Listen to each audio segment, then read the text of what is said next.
Greetings, Exiles! When GGG revealed the skills that we'll be having in Path of Exile to early access, and I saw Arc, I knew that I had to try it with mana stacking Archmage. I was certain that the skill is going to be good here as it was in Path of Exile 1, thanks to its inherent ability to chain. And I was correct. Not only that the skill was capable of dishing out unimaginable damage on bosses, but it also carried me all the way to maps, as right now I'm in the middle of mapping with capped elemental and chaos resistances, and more than enough damage to mill the toughest of rare monsters in 1 to 2 hits. You don't even need a 6 link to play this build. There is a catch though. Path of Exile 2 is a game that promotes the use of multiple skills to deal good amount of damage. Hence, using Arc alone like in Path of Exile 1 wasn't good enough to carry me throughout the whole game. We had to press couple more buttons to unleash the true terror of the storm. In this video, not only we will go over the build and its passive tree, items and Ascendancy, but we will also walk you through the leveling experience. So let us begin. So to start off, we decided to go with Sorcerer because we want to ascend into a Stormweaver later on. Act 1 was quite simple but kinda troublesome. We do have enough damage at our starting location on the passive tree. However, there are zero means of gaining additional defensive layers from it.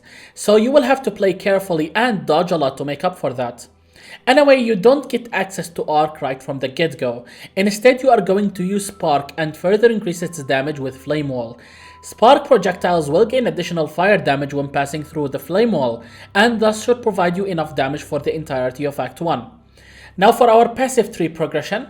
First we take the spell damage route at the start of our passive tree, pathing all the way to the nearby lightning damage notable.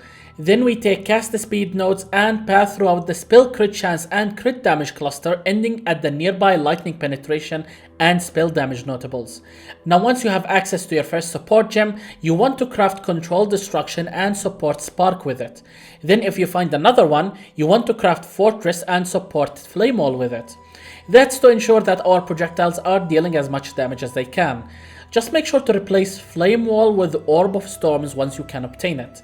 The orb will zap all nearby enemies every time you cast a spark while sitting inside it, which is going to be your main source of damage from now on. Now regarding items to use at the beginning, we did have issues with the trading website at launch, so it was basically solo sell found for everyone. As such, we just use any items we found on the floor, prioritizing ones with resistances of course. Rushing to cap your elemental resistances as fast as possible with this build is the best way to make it tanky. Now for your main damage item, always make sure to check your vendors as you will be looking to get a wand or a shield with +1 to level of all spell or lightning gems. That alone should be sufficient for the first 2 acts. Alternatively, you can buy a +3 lightning staff for 1 exalt, as exalt drops are common here throughout acts, since bosses do drop them the first time you kill them, unlike in Path of Exile 1. At this point, once you get access to Arc, you are just going to spam it while sitting inside Orb of Storms to progress throughout Act 2. As such, we supported Arc with Arcane Tempo to give it even more cast speed to proc Orb of Storms more often. Unfortunately, while this playstyle provides enough damage for the entirety of the campaign, we need to be near stationary to keep proccing Orb of Storms. This downside can be somewhat mitigated by supporting Orb of Storms with Magnified effect to increase its radius, effectively giving us more area to dodge while casting. Now for Ascendancy, we did actually ascend as fast as possible in Act 2. That's how strong this build is. After defeating the boss of the first trial in our first attempt, which was somewhat difficult at my level, I did in fact ascend to a Stormweaver. Then I rushed to take our first Ascendancy node, and that is Constant Gale. This simple yet effective node grants us permanent Arcane Surge buff, which in this game, it grants you 20% more mana regen and 10% more cast speed. Now while I understand that this isn't strong enough to justify taking it as an Ascendancy, we are going to scale Arcane Surge buff effect, which will make it very strong later on. So now at the start of Act 3, we further progressed our passive tree, going to the top right side of it, picking all of its powerful lightning nodes. This did give us enough damage to stay ahead. So while monsters scaled life wasn't slowing us down, the ridiculous size of areas within Act 3 made me go nuts. I mean, just look at this. I spent a whole hour exploring this one jungle area in Act 3, just looking for every side quest to finish. It's literally insane, and I swear I could beat a whole act in Path of Exile 1 during the time I spent in this area alone. But anyway, in Act 3 you get access to your first Spirit Gem. You can either use Arctic Armor as a defensive option or use Mana Remnant to solve any of your mana issues. I kept going back and forth between these two while leveling, but decided to keep Mana Remnants as I don't like having to press my Mana Flask very often. Just make sure to support your Mana Remnants with Clarity for that 30% increased mana regen. Now the rest of Act 3 was a bit difficult, but nothing we couldn't manage. It's just that bosses took a while to kill, which I guess is part of Path of Exile 2 design philosophy of making the game slower. So after defeating the boss of Act 3, I was sent to the Cruel difficulty where things got a bit easier. In fact, the game became too easy thanks to the fact that Act bosses drop many exalts in the first time you beat them, that I bought a bunch of strong items that greatly increased my damage. Hence, we managed to beat the game on Cruel difficulty in less than half the time it took us in the first half. We upgraded our amulet to a +1 all spell gem amulet, which further increased our damage. We also got a better offhand shield with +1 level of gems instead of just 1, which gave us even more damage. For those who are new to Path of Exile, scaling gem levels for spells scales their damage by about 15% per level. This is to make up for the fact that they don't scale with the base damage of your weapon, unlike attacks.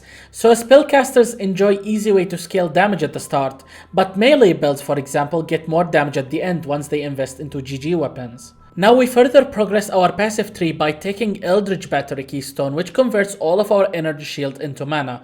Energy Shield is kinda useless in this build since we aren't really scaling its recovery or recharge rate.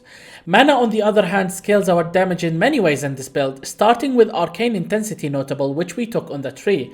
At this stage I went back to Act 3 to beat the Ultimatum Trial and get my second pair of Ascendancy points. I used them to allocate Force of Will, which increases the effect of Arcane Surge on us by 1% per 15 flat mana we have. This is a lot of mana regen and cast speed. The game became a breeze at this point. Both Act 4 and 5 stood no chance against the amount of damage that we dealt. We just needed to scale our defenses now. As such, I bought this helm with lots of resistances and mana. You can also get crit chance here, which is weird. Not gonna lie, this did give me some Diablo 3 flashbacks. Anyway, we also got a pair of boots with movement speed, mana, and even more resistances. At this point, I felt confident to use mana as a defensive layer, hence I pathed to the top left side of the tree, picking up Mind Over Matter Keystone. Like in Path of Exile 1, this keystone causes damage to be taken from our mana before life. But unlike Path of Exile 1, here it causes all damage to be taken from mana before life, and not just 40%. This does allow for some crazy ideas like taking Chaos Inoculation in this build to become immune to Chaos damage. Personally, I didn't take it because I like having my life pool be an emergency buffer between running out of mana and actually dying. Now since we do care about mana, we got a rare ring with tier 1 mana regen and lots of mana, since at this point mana becomes everything for you.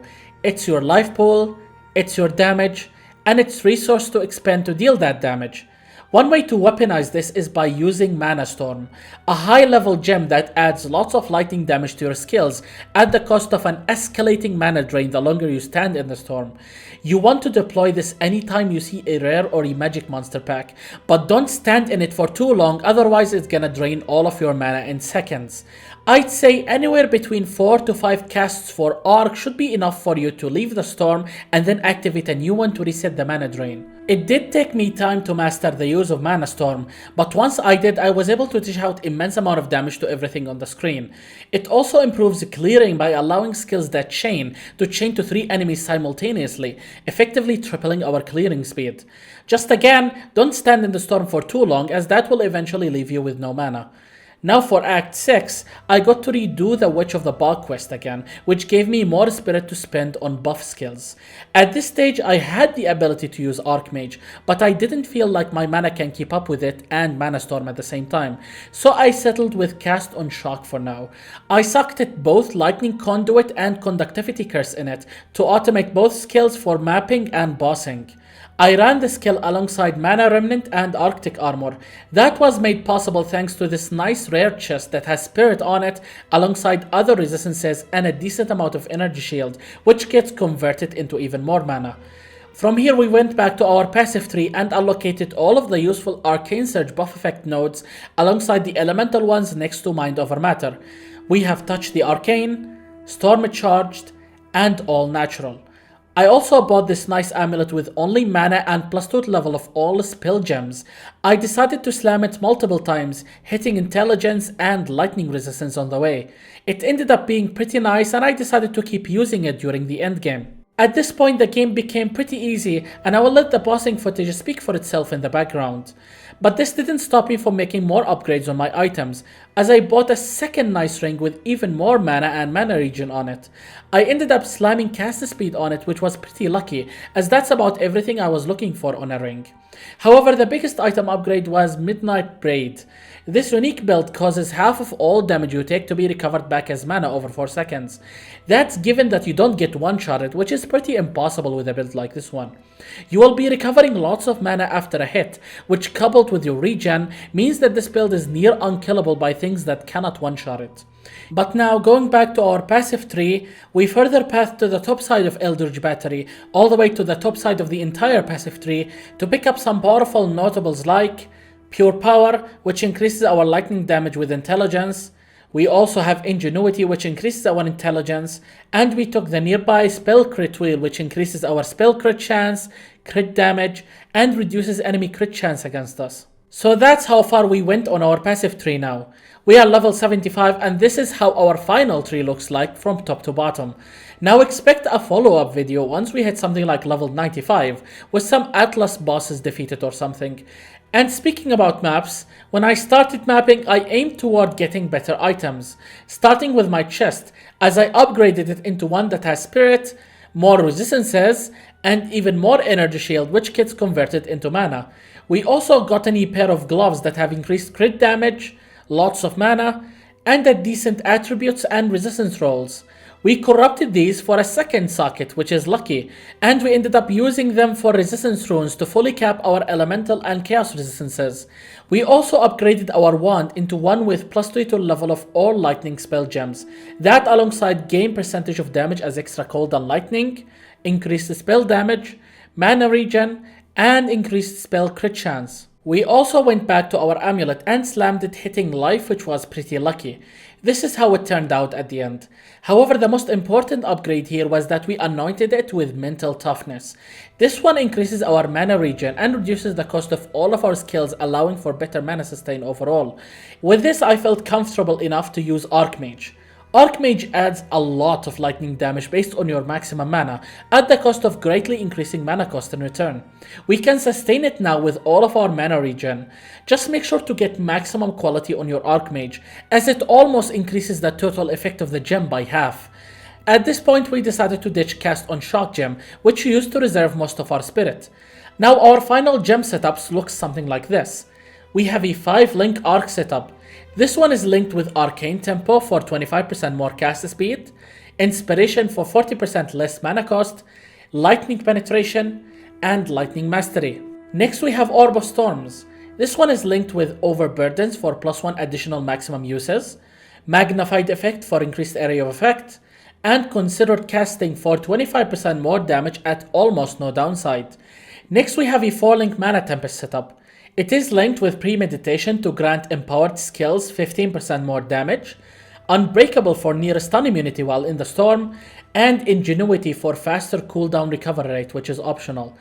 Now for our jewels, get yourself as many jewels as possible with spell damage and increased critical damage bonus. That being said, try to at least have 2% mana recovery on kill on one of your jewels. It is not mandatory but will make your gameplay experience a lot easier, especially when you hit maps. Now for the Venom Drought quest bonuses. For Act 3 we went with 25% increased mana regen. And for Act 6 we went with 10% increased chaos resistance. And that was it for our Arc build leak starter for Path of Exile 2. If you guys have enjoyed this video, then feel free to leave a like and maybe even subscribe so you don't miss out on any future build guides like this one. My name is Phoenix and I will see you all in the next video.